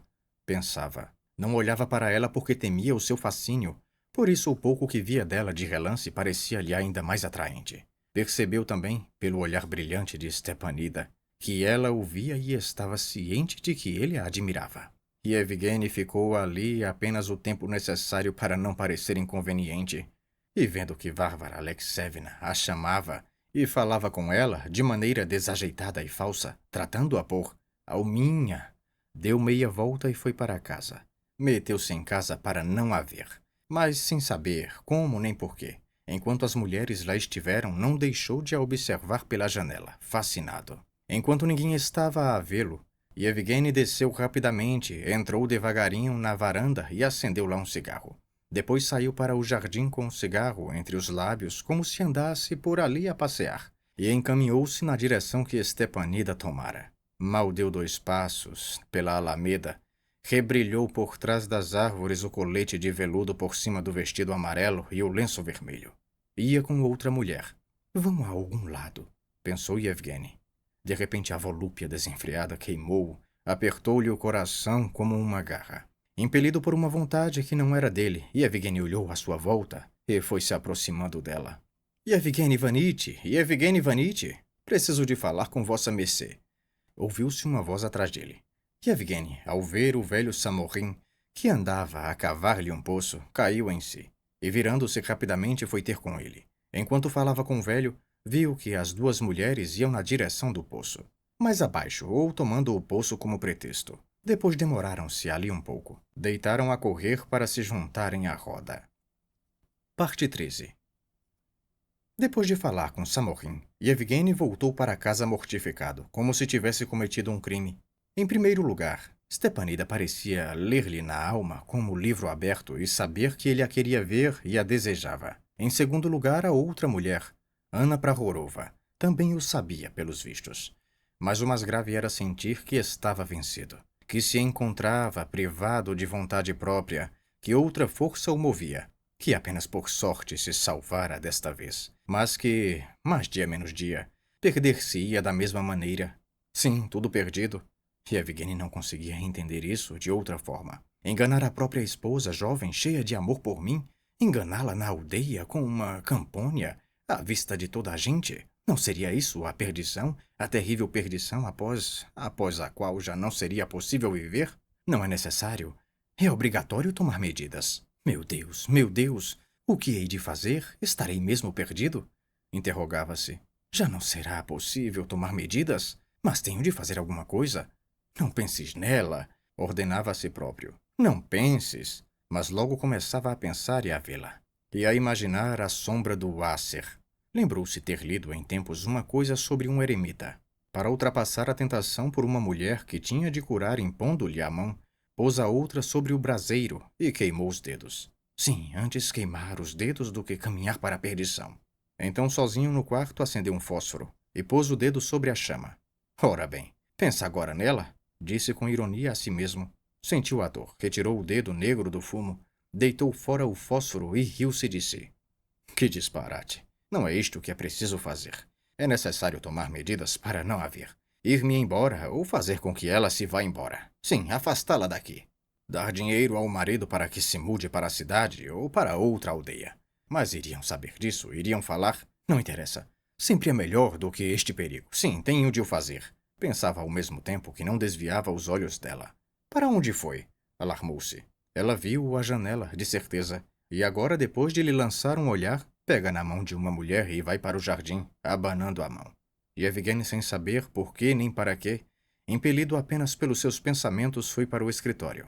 Vassili Nikolaevich, de sobrecasaca festiva e cabelo untado de brilhantina, tomava chá na companhia da mulher e de uma convidada com um lenço todo cheio de ornamentos. Podemos falar, Vassili Nikolaevich? Faça o favor, já tomamos chá. Não, é melhor sairmos. Está bem, deixe-me só pegar no boné. Tânia, cobre o samovar, disse Vassili Nikolaevich ao sair, bem disposto. Yevgeny tinha a impressão de que o homem estava bebido. Mas não importava, talvez fosse até preferível, achá-lo-ia mais receptivo à sua situação. Vassili Nikolaevich, quero falar consigo do mesmo assunto, começou Yevgeny, a propósito daquela mulher. Mas o quê? Já dei ordens para que não a chamassem para trabalhar lá em casa. Não é isso, estou a pensar noutra coisa e queria o seu conselho. Não será possível mandá-la embora, a família toda? Possível como? Para onde? Disse Vassili Nikolaevich com desagrado. E como pareceu a Yevgeny com ironia. Pensei em dar-lhes dinheiro ou mesmo uma terra em Koutovskoy para a tirar daqui. Mas como pode fazer uma coisa dessas? Como é que eles podem abandonar a terra deles, as raízes? E também para que raio o senhor precisa de fazer isso? Que estorvo é que a mulher lhe causa? Ah, Vassili Nikolaevich, já viu bem que seria horrível para a minha mulher se a viesse a saber. Para a minha mulher se a viesse a saber. Mas como? Quem vai lhe dizer? Como posso viver com este medo? Além disso, esta situação, de uma maneira geral, é difícil para mim. Por que se preocupa tanto? Não percebo, francamente. Águas passadas? Não há ninguém sem pecado.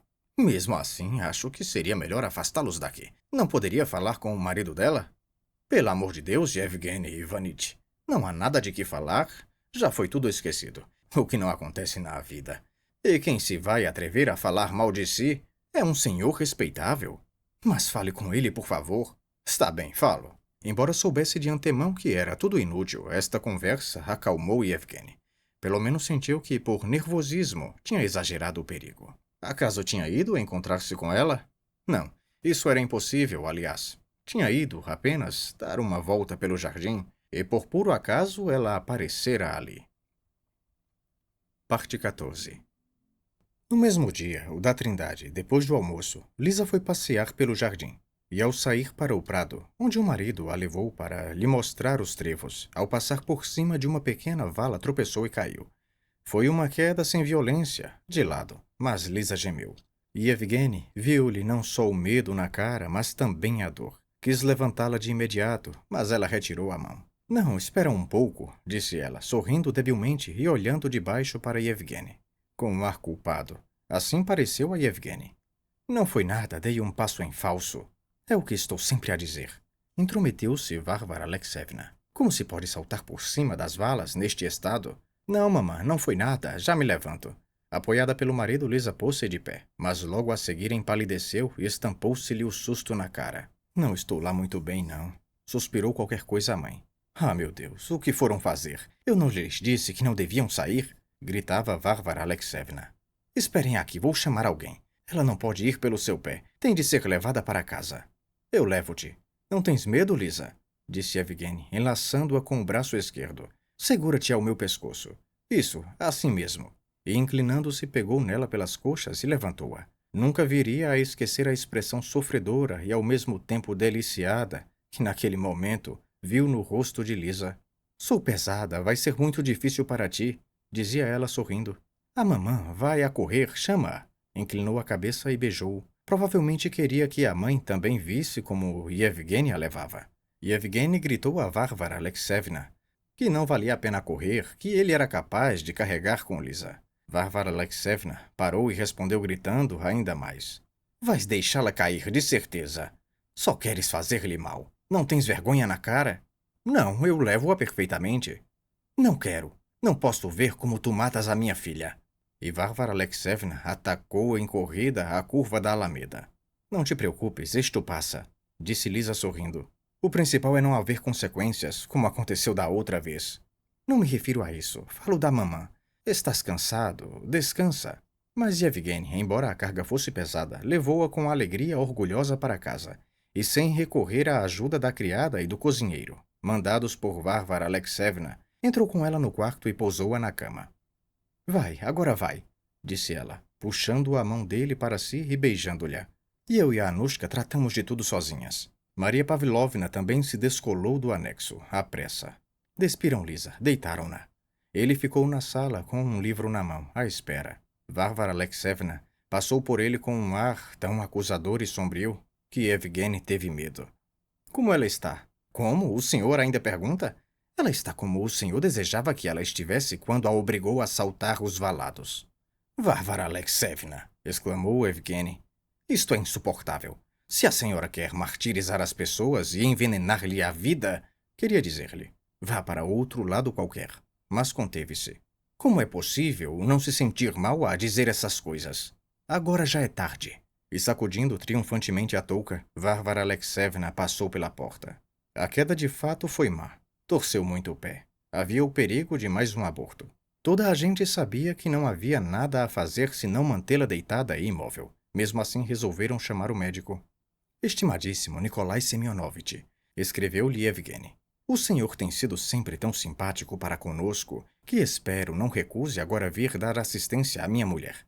Ela, etc, etc. Depois foi à cavalariça dar ordens respeitantes aos cavalos e à carruagem. Era preciso preparar também cavalos para trazer o doutor e ainda outros para o levar. Quando a casa é modesta, isso não pode ser feito de ânimo leve. É necessário arranjar maneira de o fazer.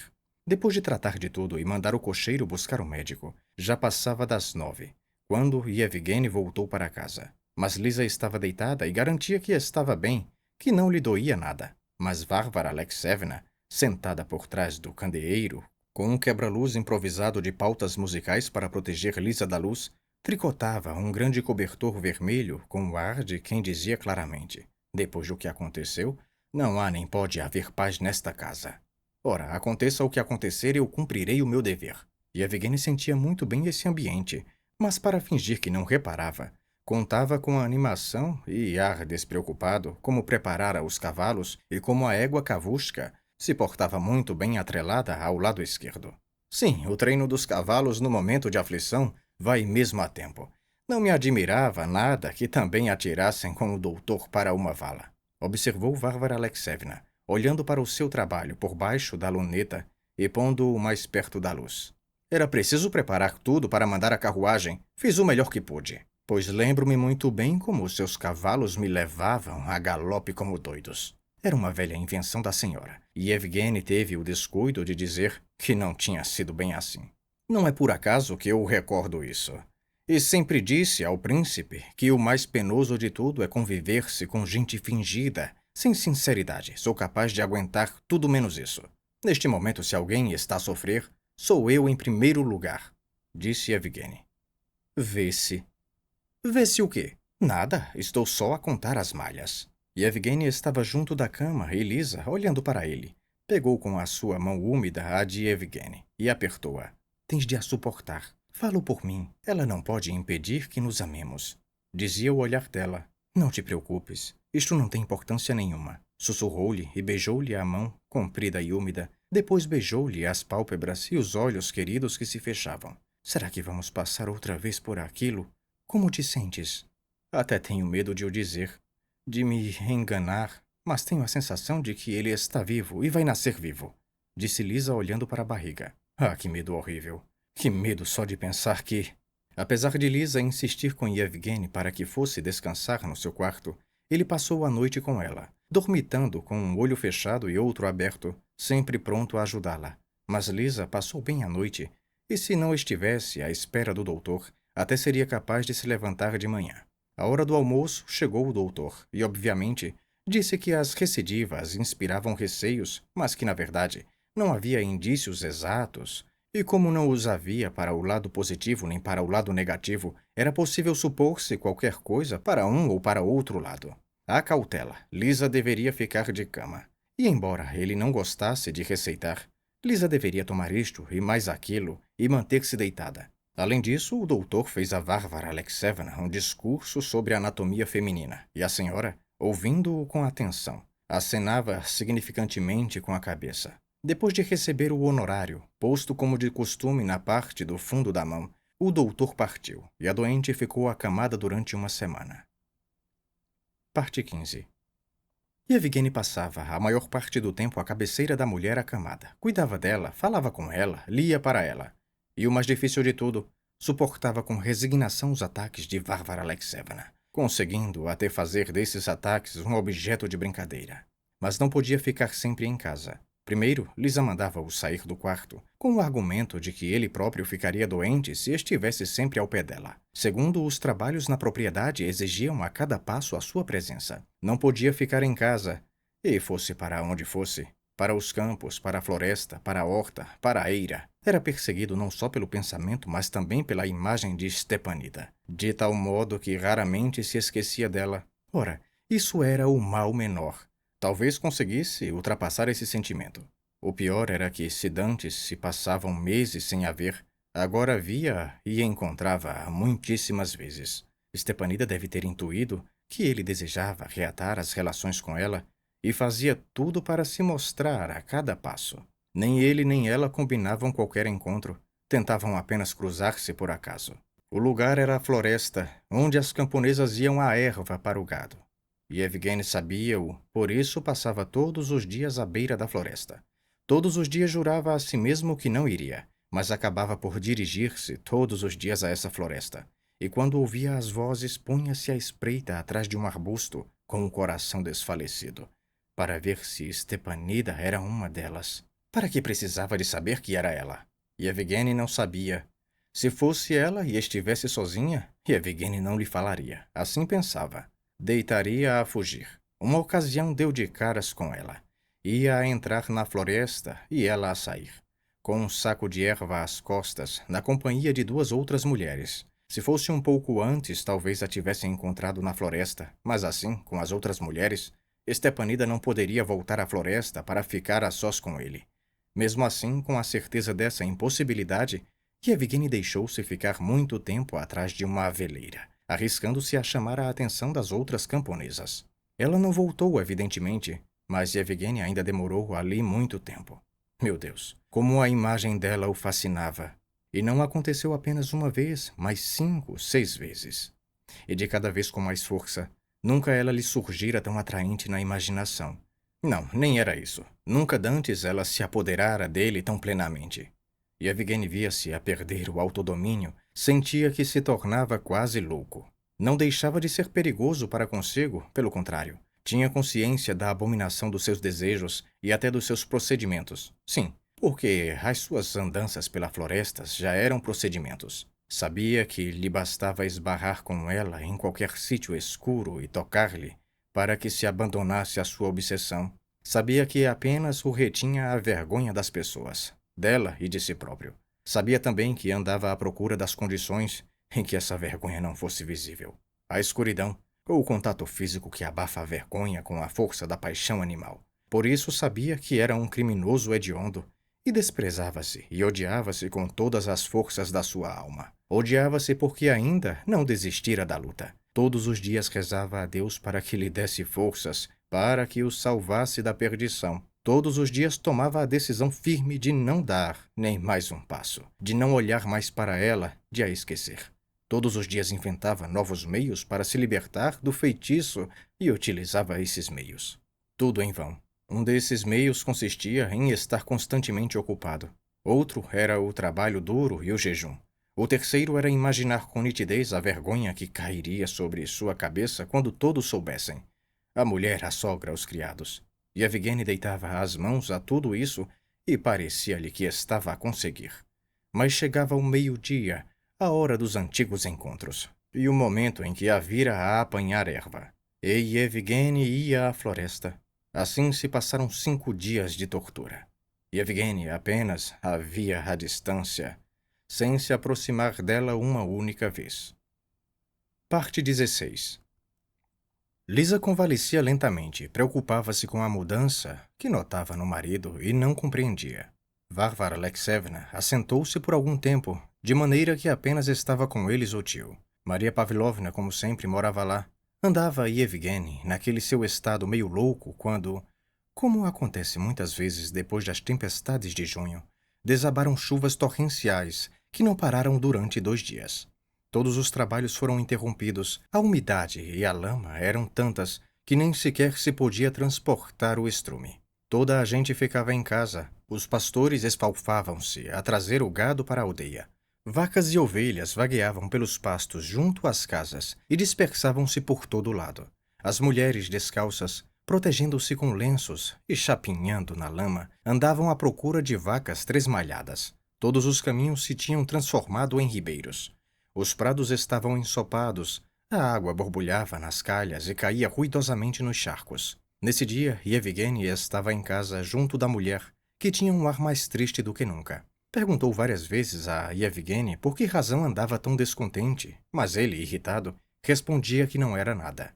Lisa deixou de perguntar e ficou ainda mais angustiada. Estavam na sala depois do café da manhã. O tio, pela 100ª vez, contava as suas velhas histórias sobre os amigos da alta sociedade, todas inventadas. Lisa tricotava uma camisolinha e suspirava, queixando-se do tempo e das dores nos rins. O tio aconselhou-a a deitar-se e pediu vinho. Yevgeny sentia-se terrivelmente aborrecido, mole. Era o tédio. Fumava e lia, mas não se concentrava no livro. Preciso sair. Vou ver os raladores que trouxeram ontem, disse Yevgeny. Levantou-se e dirigiu-se para a saída. Leva um guarda-chuva? Não é preciso, tenho o casaco de couro. Também vou só até a fábrica. Calçou as botas, vestiu o casaco de couro e pôs-se a caminho na direção da fábrica. Ainda não tinha dado 20 passos quando apareceu ela, caminhando ao seu encontro, com a saia arregaçada até muito acima sobre a barriga das pernas brancas.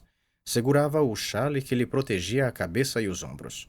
— O que é? Perguntou ele, ainda sem saber quem era. Quando a reconheceu já era tarde. Stepanida parou e pousou nele um longo olhar. — Ando à procura do meu vitelo. Onde é que o senhor vai com esta intempérie? Perguntou ela num tom de quem o via todos os dias. Vai ter a cabana, disse ele de chofre, involuntariamente como se fosse outro que dissesse estas palavras por ele. Stepanida mordeu o chale, fez sinal com os olhos e seguiu o caminho da cabana no jardim. E Evgeny seguiu em frente com a intenção de virar para trás junto do lilazeiro e ir ter com ela. Meu senhor, ouviu que o chamavam atrás de si. A senhora pede que vá ter com ela por um minutinho. Era Misha, o criado. Meu Deus, estás a salvar-me pela segunda vez, pensou Yevgeny, e voltou de imediato à casa. A mulher lembrou-lhe que ele prometera levar o medicamento a uma mulher doente à hora do almoço, por isso lhe pedia que o fizesse. Enquanto embrulhavam o medicamento, passaram-se uns 5 minutos. Depois, quando saiu, não se atreveu a ir diretamente para a cabana, pois podiam vê-lo de casa. Porém, mal entrou no espaço em que não era visível, deu meia volta e dirigiu-se para a cabana. Já havia em imaginação, parada no meio da cabana com seu sorriso alegre, mas à primeira vista, Stepanida não estava, e nada indicava que estivesse. Não apareceu, pensou ele, ou então nem sequer percebeu bem o que eu lhe disse. Resmunguei-lhe aquelas palavras como que para mim, como se tivesse medo que ela as ouvisse. Ou talvez não quisesse. Por que razão haveria eu de fantasiar que ela se atiraria de imediato ao meu pescoço? Tenho marido. Só o canalha de mim é que tem a mulher em casa, uma mulher muito boa, e anda atrás de uma mulher alheia. Assim cogitava Yevgeny, sentado na cabana de colmo, com um buraco em cima por onde pingava a água. Que felicidade se ela viesse, sozinhos aqui com esta chuva. Queria abraçá-la só uma vez, e depois fosse o que Deus quisesse. Ah, pois, passou-lhe de repente pela cabeça. Posso ver se ela esteve aqui pelas pegadas. Examinou a vereda trilhada e sem ervas até a cabana. Via-se ainda a impressão de um pé descalço e que escorregara. Sim, esteve cá, mas agora nada feito. Vou ter com ela onde quer que se encontre. Vou de noite. Ainda se demorou muito na cabana. Saiu de lá extenuado e mortificado. Levou o medicamento à enferma, voltou para casa, meteu-se no quarto e deitou-se até a hora do almoço. Parte 17. Um pouco antes do almoço, Lisa entrou no quarto de Evgeny, e sempre na tentativa de descobrir qual era a causa do desgosto do marido, pôs-se a falar dos seus receios quanto ao que estava planeado para ela. Não lhe agradava ir fazer o parto a Moscou, por isso decidira ter o bebê na aldeia. Não iria a Moscou, estava resolvido. E Evgeny conhecia os medos de Lisa. Medo do parto, medo de que a criança nascesse defeituosa. Por isso comoveu-se ao ver a prontidão com que a mulher sacrificava tudo pelo amor que lhe tinha. Era verdade que em casa estava tudo bem, alegre, limpo, mas na sua alma tudo era sujo, hediondo, terrível. E Evgeny passou toda a tarde num tormento, sabendo que, apesar da repugnância sincera pela sua fraqueza, apesar da sua firme intenção de lhe pôr fim, no dia seguinte continuaria tudo na mesma. Não, isto assim é impossível, dizia para si, enquanto andava pelo quarto. Tem de haver uma maneira de resolver isso. Meu Deus, o que hei de fazer? Alguém bateu à porta, a moda estrangeira. Era o tio. E Evgeny já sabia. Entre, disse. O tio apressava-se, como um embaixador voluntário de Lisa. Ouve, noto uma mudança evidente em ti, Evgeny, começou ele. E vejo que isso magoa muito a Lisa. Compreendo que te custe muito abandonar a obra excelente que encetaste. Mas que veux-tu? O meu conselho é que façam uma viagem, para acalmar a ti e a ela. Ouve, aconselho-te a Crimeia, por causa do clima. Lá há um obstetra maravilhoso, e o parto calha na época das vidimas. Meu tio, disse de repente Evgeny, é capaz de guardar um segredo meu, terrível, um segredo vergonhoso. Pelo amor de Deus, então não confias em mim? O tio pode ajudar-me, e não só, pode salvar-me, continuou Yevgeny. E era agradável para ele a ideia de que revelaria o seu segredo ao tio, por quem não tinha qualquer respeito. A ideia de se apresentar a esse homem à luz mais desvantajosa, de se humilhar perante ele. Sentia-se abominável, culpado, merecedor de um castigo. Fala, meu amigo, sabes como gosto de ti, respondeu o tio, talvez muito contente por lhe confiar em um segredo. Por esse segredo ainda por cima ser vergonhoso, e por poder ser útil a alguém. Antes de mais, devo dizer que sou um canalha, um velhaco, um homem ignóbil. Sim, ignóbil. Ora, deixa-te disto, replicou o tio num tom inchado. Sou mesmo um canalha. Eu, marido de Lisa, da Lisa, com toda aquela sua pureza, o seu amor, e eu, marido dela, quero enganá-la com uma campônia. Isto é, queres ou já o fizeste? Já, ou seja, foi a mesma coisa. Porque se não o fiz, isso não dependeu de mim. Estava pronto para o fazer, houve um impedimento, se não. Agora mesmo estava feito, não sei o que faria. Desculpa lá, explica-me. Muito bem, foi assim. Quando era solteiro, fiz asneira. Mantive relações com uma mulher de cá, da nossa aldeia. Encontrava-me com ela na floresta, nos campos. É bonitinha? Perguntou o tio. Yevgeny franziu a cara à pergunta, mas precisava tanto de ajuda que fingiu não a ouvir. Continuou. Pensava que aquilo não era a sério, e quando me apetecesse, acabava com tudo. E acabei, ainda antes de me casar. E passei um ano sem a ver nem pensar nela. Era estranho ouvir-se a si próprio, ouvir a descrição do seu estado. Depois, de repente, nem eu sei porquê. Palavra, às vezes até começo a acreditar em feitiços. Via e entrou-me o bicho no coração. Um bicho que está a sugar-me. Amaldiçoo-me, percebo todo o horror dos meus atos, ou seja, daquilo que estou pronto a perpetrar a todo momento. Dou passos nesse sentido, e se ainda não cometi nada é porque Deus me tem salvado. Ontem ia ter com ela quando a Lisa me chamou. Como? Com aquela chuva? Isto é uma angústia, meu tio, é insuportável. Resolvi confessar-lhe e pedir-lhe ajuda. Sim, é claro que é feio fazer isso na própria herdade. Alguém pode descobrir. Compreendo, a Lisa está fragilizada. É preciso ter cuidado com ela. Mas por que na tua própria herdade? E Evgeny tentou de novo ignorar as palavras do tio e passou à essência da questão. Salve-me de mim próprio. Hoje fui impedido de o fazer por puro acaso. Mas amanhã ou no outro dia pode acontecer, e ela já sabe. Por isso quero pedir-lhe o seguinte: não me deixe andar sozinho. Está bem, disse o tio. Mas estarás assim tão apaixonado? Ah, não é nada disso, não é isso. É uma força qualquer que se apoderou de mim e não me larga. Nem sei o que fazer. Ou ganho forças, ou então. Tem de ser como eu digo, acredita, respondeu ele. Vá até a Crimeia. Sim, vamos, mas enquanto estás comigo, quero pô-lo sempre ao corrente de tudo. Parte 18. Depois de ter confessado ao tio seu segredo, depois de se impregnar do arrependimento e da vergonha daquele dia chuvoso, Yevgeny caiu em si. Passou-se uma semana. Foi tomada a decisão de irem para Yalta. Yevgeny foi à cidade arranjar dinheiro para a viagem, deu ordem sobre a gestão da propriedade na sua ausência. Tornou-se, de novo, um homem animado e muito próximo da mulher, como que ressuscitou moralmente. Assim, sem ter visto uma única vez Stepanida, partiu com a mulher para a Crimeia. O casal passou ali 2 meses excelentes. As novas sensações eram tantas que Evgeny como que apagou todo o passado da memória, ou pelo menos assim lhe pareceu. Na Crimeia encontraram velhos conhecidos, tornaram-se bons amigos deles, fizeram novos conhecimentos. A vida na Crimeia era uma festa permanente para Yevgeny, além de edificante e útil. Ficaram amigos do antigo decano da nobreza da sua província, um homem inteligente, liberal, que gostou de Evgeny, e elucidou e o converteu às suas ideias. Em finais de agosto, Lisa deu à luz uma menina, criança perfeitinha e saudável, e o parto, inesperadamente, foi muito fácil. Os Irteniev regressaram em setembro à casa. Chegaram a herdar de 4 pessoas. Eles e a criança com a ama, porque Lisa não podia amamentar. E Evgeny voltava, livre dos horrores do passado, um homem novo e feliz.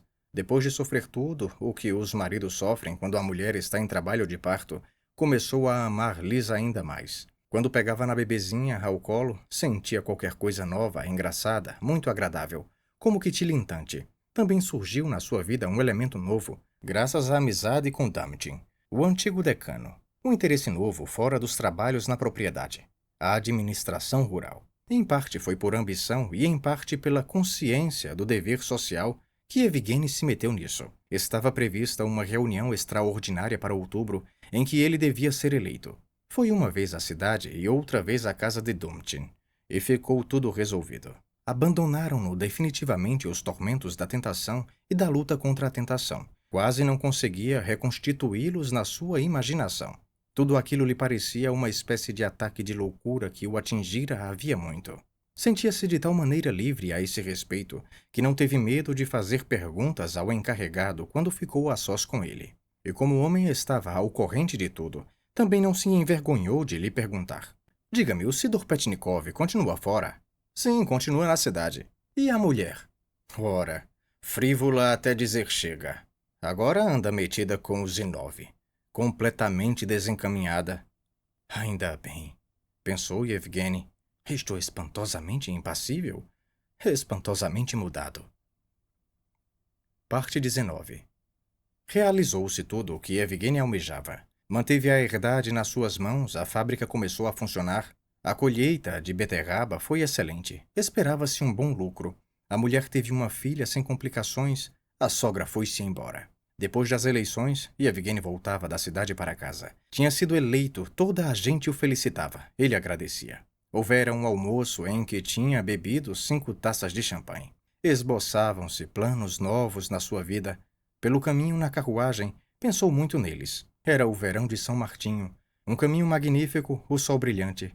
Quando se aproximava de casa e ia a pensar que, em resultado da sua eleição, ocuparia no meio do povo aquela posição com que sempre sonhara, ou seja, um lugar em que podia servir as pessoas não só como um empresário, que assegurava trabalho, mas em quem teria também uma influência direta. Imaginava a opinião que, dentro de 3 anos, os seus camponeses e os outros teriam dele. Este também, por exemplo. Pensou quando já rolava dentro da aldeia e viu um mujique e uma mulher a atravessarem o caminho carregando uma celha. Os dois pararam para deixar passar o traquitana de Yevgeny. O mujique era o velho Petnikov. A mulher era Stepanida. Yevgeny olhou para ela, reconheceu-a e sentiu com alegria que ficara perfeitamente tranquilo. Ela continuava bonita, mas isso não o emocionou minimamente. Chegou a casa. A mulher recebeu-o à entrada. Era uma tarde maravilhosa. Então, podemos dar-te os parabéns? Perguntou o tio. Sim, fui eleito. Ótimo, temos de brindar a isso. No dia seguinte, Yevgeny foi ver os trabalhos na propriedade que descurara no período das eleições. Na granja já estava a trabalhar a debulhadora nova.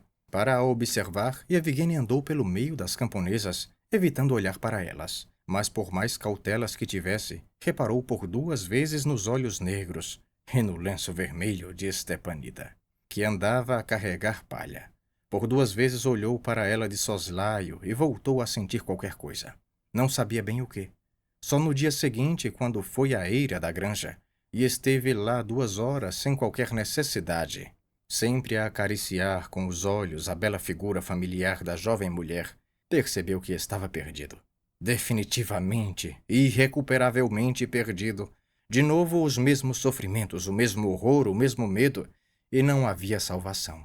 Aconteceu-lhe precisamente o que temia.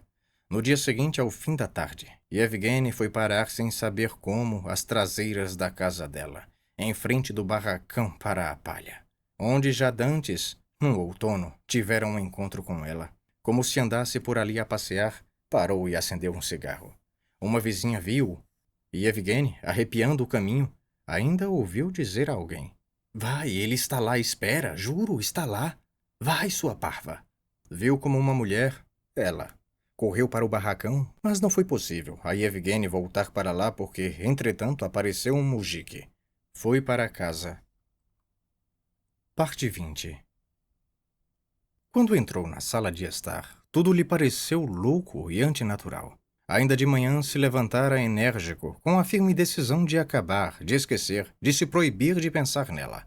Porém, contra sua vontade, passou toda a manhã sem se interessar pelo trabalho, fazendo tudo por se libertar dele. O que havia pouco era importante para ele e lhe dava prazer, parecia agora insignificante. Inconscientemente tentava esquivar-se do trabalho, achava que só podia refletir e analisar as coisas se livrasse dele. Pôs então de lado todas as tarefas e isolou-se, mas ficou sozinho. Porém, foi vaguear pelo jardim, pela floresta. Sentia que todos os lugares por onde passava estavam emporcalhados pelas recordações que ao mesmo tempo o fascinavam.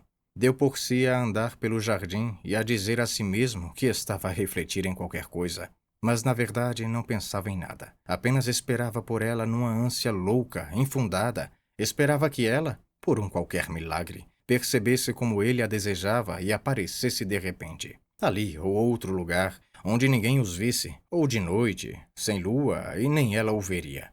E ele tocaria o seu corpo. Sim, senhor. Ora, aqui está como eu rompi com ela quando quis. Recriminava-se. Sim, senhor. Foram apenas relações com uma mulher asseada, sem doenças e simplesmente em prol da saúde. Não, pelos vistos não se pode brincar assim com ela.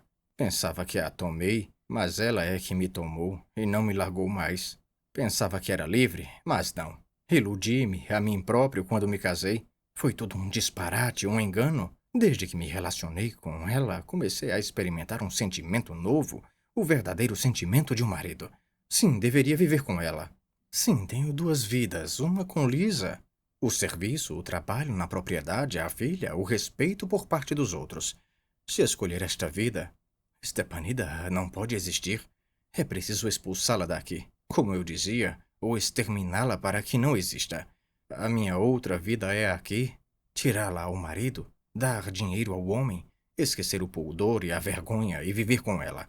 Mas nesse caso é preciso que não haja Lisa nem Mimi, a filha. Não, mas por quê? A criança não é estorvo nenhum. A Lisa sim. Tem de se ir embora. Que ela seja informada. Me amaldiçoe e se vá embora. Que fique a saber que a troquei por uma camponha. Que sou um traidor, um canalha. Não, é terrível demais. Não pode ser. Pois, mas pode acontecer que a Lisa adoeça e morra, por exemplo. Continuava ele a cogitar. Ela morre e tudo se torna maravilhoso. Maravilhoso, ó, seu canalha. Não, se alguém tem de morrer, que seja aquela mulher. Se a Stepanida morresse, tudo passaria a correr muito bem. Pois é assim que se envenenam ou matam as mulheres e as amantes. Pegava na pistola, chamava-a, que em vez de abraços, pegava-lhe um tiro no peito e pronto. Porque ela é o diabo, um verdadeiro diabo. Apossou-se de mim contra a minha vontade. Matar-a? Sim, das duas uma. Liquido a mulher ou liquido a ela. Porque viver assim é impossível. Impossível. Preciso de refletir muito bem e de ver como se passarão as coisas. Se ficar tudo assim, o que acontecerá? Será assim, volto a dizer que não quero, que vou acabar com isto, mas será tudo em vão. À noite vou postar-me outra vez nas traseiras, ela sabe, e vai aparecer. Ou então alguém vai dizer à minha mulher, ou eu próprio lhe digo, porque não posso mentir, não posso viver assim, não posso. A notícia vai espalhar-se, todos ficarão a saber, a Parátia, o ferreiro. Será possível viver assim? Impossível, das duas uma. Matar a mulher ou a Stepanida. Mas ainda... pois há uma terceira hipótese, matar-me a mim próprio. Disse em voz baixa, e um arrepio percorreu-lhe o corpo. Sim, a mim próprio. E então já não será necessário matar nenhuma delas. Ficou apavorado porque sentia que era a única saída possível. Tenho um revólver. Serei capaz de me matar? Nunca pensei nisso, vai ser estranho. Voltou para o seu quarto e abriu o armário onde guardava o revólver. Mal o abriu, entrou a mulher. Parte 21. Outra vez, disse Lisa, assustada, quando olhou para ele. Outra vez o quê? Essa mesma expressão terrível que tinhas antes e que não me querias explicar? Yevgeny, meu amor, fala comigo. Bem vejo que estás a sofrer muito. Diz-me tudo e ficas aliviado. Seja o que for, será melhor do que esse sofrimento por que estás a passar, porque tenho a certeza de que não se trata de uma coisa assim tão grave. Sabes? Por enquanto. Diz-me, diz. Não te largo. Yevgeny esboçou um sorriso lastimoso. Digo-lhe? Não, é impossível. Também não há nada a dizer. E talvez lhe tivesse dito se não entrasse a ama, perguntando se podiam ir passear. Lisa saiu para vestir a criança. Então, dizes-me. Volto já. Sim, talvez. Lisa nunca viria a esquecer o sorriso sofredor com que Yevgeny pronunciou aquelas palavras. Saiu. A socapa, muito depressa, como um malfeitor. Yevgeny tirou o revólver do estojo. Carreguei-o, sim, mas foi há muito tempo. E falta uma bala. Não interessa, o que for se verá. Apertou o cano contra a têmpora, hesitou, mas bastou lembrar-se de Stepanida, da decisão de não haver, da luta, da tentação, da queda, da luta mais uma vez, e estremeceu de pavor. Não, é melhor assim. E premiu o gatilho. Quando Lisa irrompeu no quarto, acabava de descer da varanda e foi encontrá-lo de bruços no chão. O sangue negro e quente rojava-lhe da ferida, o corpo ainda estremecia. Foi feita a instrução de um processo. Ninguém conseguia compreender nem explicar a causa do suicídio. Ao tio nem sequer passou pela cabeça que a causa tivesse alguma coisa a ver com aquela confissão que Yevgeny lhe fizera 2 meses antes. Varvara Alexeyevna afirmava que já previa aquilo, que sempre o predissera, que era evidente, que bastava ouvi-lo discutir. Lisa e Maria Pavlovna não conseguiam perceber por que acontecera essa desgraça, mas não acreditavam no que diziam os doutores, que Yevgeny era doente mental. Não concordavam com isso, ambas porque sabiam que ele era o mais sensato dos homens, mais do que centenas de pessoas que elas conheciam. Efetivamente, se Yevgeny Interniev era doente mental, então todas as pessoas são doentes mentais, e entre esses dementes, os mais incontestáveis são os que veem os sinais de loucura nos outros e não reparam em si próprios. Variante do final do conto O Diabo. Disse para si mesmo, e aproximando-se da mesa, tirou da gaveta o revólver, e depois de o examinar, faltava uma bala. Meteu-o no bolso das calças. Meu Deus, o que estou a fazer? Exclamou de repente e, juntando as mãos, começou a rezar. Meu Deus e meu Senhor, ajudai-me, salvai-me. Sabeis que não quero fazer o mal, mas sozinho não sou capaz. Ajudai-me. Rezava e persignava-se diante do ícone. Mas eu posso controlar-me. Vou passear e pensar em tudo. Foi ao vestíbulo. Vestiu o casaco curto, calçou as galochas e saiu. Sem dar por isso, dirigiu os seus passos ao longo do jardim, pelo caminho do campo no sentido da granja. Na granja ainda rosnava a debulhadora e ouviam-se os gritos dos arreieiros. Entrou no barracão. Ela estava lá. Viu-a de imediato. Stepanida juntava as espigas no monte e, ao vê-lo, correu ágil e alegre, com os olhos risonhos, por cima das espigas espalhadas, juntando-as habilmente com os pés. Yevgeny não conseguia deixar de olhar para ela, apenas caiu em si quando Stepanida desapareceu. O encarregado explicou-lhe que já estavam na debulhadora das espigas esmagadas e que por isso o trabalho era mais demorado e a saída do grão era menor. Yevgeny aproximou-se do tambor que, de quando em quando, encravava por causa das gavelas mal aplainadas, e perguntou ao encarregado se essas gavelas amassadas eram muitas. Cerca de 5 carroças. Então, ouça, começou Yevgeny, mas logo se calou. Ela aproximou-se muito do tambor, desobstruindo-o das espigas por baixo, e queimou-o com seu olhar risonho. Era um olhar que falava do amor alegre e despreocupado entre eles, que afirmava saber do seu desejo por ela e da sua ida ao barracão à cata dela. E era um olhar que, como sempre, dizia que estava pronta a viver e a divertir-se com ele sem pensar nas conveniências nem nas consequências. Yevgeny sentiu-se sob o poder de Stepanida, mas não quis entregar-se. Lembrou-se da sua oração. Tentou repeli-la mentalmente, mas logo percebeu que era inútil. Uma única coisa o obcecava. Como marcar-lhe um encontro sem ninguém dar por isso? Se acabarmos esta meda ainda hoje, começamos outra ainda hoje ou deixamo-la para amanhã? Perguntou o encarregado. Sim, respondeu Yevgeny, seguindo automaticamente atrás dela até ao lugar onde ela estava a juntar espigas com outra mulher. Como é possível que não consiga dominar-me? Estarei mesmo perdido? Interrogava-se Yevgeny. Meu Deus, não há Deus nenhum. Ah, o diabo é ela. O diabo apossou-se de mim, mas não quero. O diabo, sim, o diabo.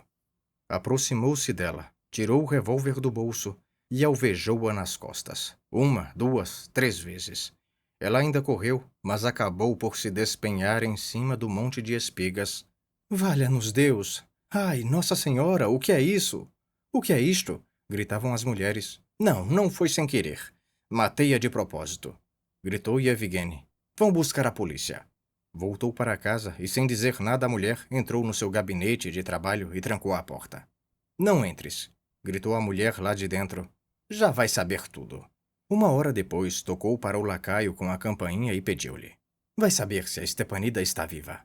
O lacaio já sabia e respondeu-lhe que tinha morrido 1 hora antes. Muito bem. Agora deixa-me sozinho. Avisa-me quando chegar a polícia ou o juiz de instrução. O chefe da polícia e o juiz de instrução chegaram na manhã seguinte, e Yevgeny despediu-se da mulher. e da filha e foi levado para a prisão. Foi julgado. Corriam os primeiros tempos dos tribunais de jurados.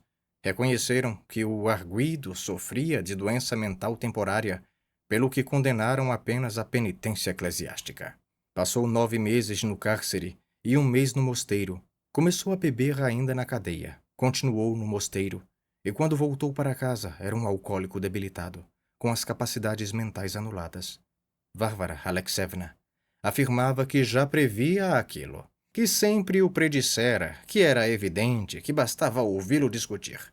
Lisa e Maria Pavlovna não conseguiam perceber por que acontecera essa desgraça, mas não acreditavam no que diziam os doutores, que Evgeny era doente mental, um psicopata. Não concordavam com isso, ambas porque sabiam que ele era o mais sensato dos homens, mais do que centenas de pessoas que elas conheciam. Efetivamente, se Evgeny Interniev era doente mental no momento do crime, então todas as pessoas são doentes mentais. E entre esses dementes, os mais enfermos são, sem dúvida, os que veem os sinais de loucura nos outros e não reparam em si próprios. Fim.